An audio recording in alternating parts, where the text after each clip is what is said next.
The Man-Bat returns as we take a look at Detective Comics number 402.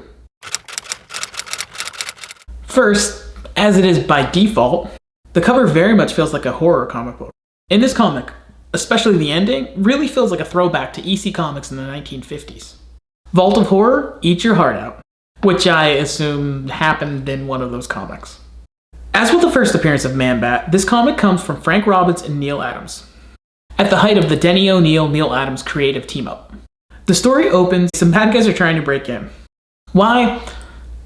It doesn't really matter to the story. What we do know is, Man-Bat is lurking in the rafters, and he needs a mysterious chemical in the vault to reverse his Man-Batness.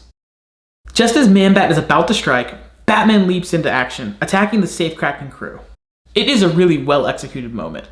Man-Bat then joins the fray, aiding his idol, Batman. His words, not mine. After a bit of an explanation, Man-Bat reveals why he's here, and that he brought money to cover the cost of the stolen chemical. However, Batman has an extremely strict moral code and won't allow it. This moral code is really essential to the O'Neil-Adams run, and frankly, it still defines Batman to this day. Man-Bat feels pushed in a corner, and without another option, knocks Batman out, to show he's not a bad guy, at least not yet. He checks on Batman to make sure he's okay. The desperate Man-Bat flees. He must reverse the process before fully becoming a Man-Bat. It seems once he devolves enough, there would just be no turning back. As Batman investigates, he meets Kirk Langstrom's, aka Man-Bat's, fiancée. He then realizes Man-Bat actually created a ruse about being in Chicago to buy himself more time. She is, of course, desperate to find her love. Batman brings her to Man-Bat. Without mentioning it before, she sees him as a monster, diving out a window. Man-Bat is upset that Batman brought his lady into this. The Chicago lie, it was all set up to protect her from the horrible truth. He decides that Batman is officially his enemy, and Man-Bat can officially be added to the best rogues gallery in comics. Batman knows the specific chemical that Man-Bat needs and decides he will cure his wayward groupie. Man-Bat now soars on bat-like wings. The tragic transformation is now complete.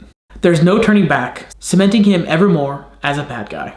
And frankly, among the most wonderfully poetic of Batman's adversaries. Instinctively looking for a place to hide away, Batman returns and turns on the lights, which blinds Man-Bat. A battle ensues after Batman briefly tries to reason with Man-Bat. Man-Bat is now more bat than man. The ending has a very powerful resonance. As Batman and the readers must decide, is it better to let him live as a bat or to live as a man in a vegetative state? That concludes the first appearance in 2 issues of the Man-Bat. And this story was also told in perhaps the greatest of many great episodes in Batman the Animated Series. So be sure to check that out. Thanks for watching.